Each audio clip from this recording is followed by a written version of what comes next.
দেখুন, 2021 সালে 2রা মে নির্বাচনে জয়ী হবার পর থেকে বিধায়ক হিসাবে শপথ নেওয়ার পর থেকে বারবার যে বিষয়টা উত্থাপিত করেছি যে রাজনৈতিক কারণে শিলিগুড়ি শহরের মানুষ, শিলিগুড়ি বিধানসভার মানুষকে বঞ্চিত করছে তৃণমূল কংগ্রেস পরিচালিত রাজ্যের সঙ্গে। বিধায়ক উন্নয়ন তহবিলে যা মাত্র 60 লক্ষ টাকা পাওয়া যায়, পরবর্তীকালে বৃদ্ধি করে 70 লক্ষ টাকা করা হয়েছে।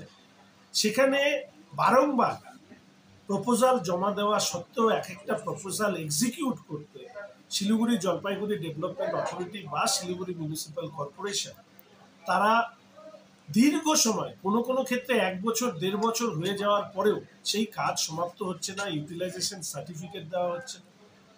এর ফলে বিধায়ক উন্নয়ন তহবিলের টাকা খরচের ক্ষেত্রে একটা সমস্যা তৈরি হয়েছে।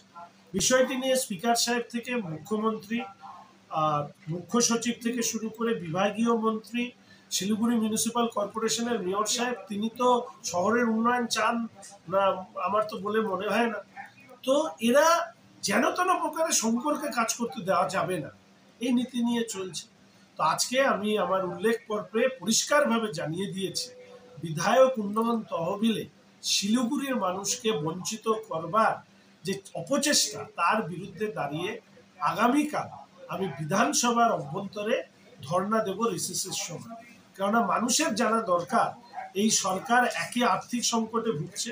মুখ্যমন্ত্রী বিধানসভা চত্বরে হাত পাতেন যে বিধায়করা আমাদেরকে টাকাটা দিক, আমরা কাজ করব। আমরা যখন দিতে চাই তখন টাকা নেন না। রাজনীতি করা উদ্দেশ্যই যাদের, তাহলে রাজনৈতিক কারণে প্রশাসনিক প্রতিবন্ধকতা তৈরি করে শিলিগুড়ির মানুষকে বঞ্চিত করবার জন্য বিধায়ক উন্নয়ন তহবিল থেকে, বিশেষ করে গরিব মানুষ, কারণ আমাদের মেয়র সাহেব হচ্ছে বড় লোকের মানে অনৈতিক যারা অর্থ উপার্জন করেন তাদের মেয়র, গরিব বা সাধারণ মানুষের মেয়র নয়। ফলে তাদের স্বার্থে আমি আগামীকাল বিধানসভা চত্বরে ধর্নায় বসবো বিধায়ক উন্নয়ন তহবিলের টাকা আটকে রাখার জন্য।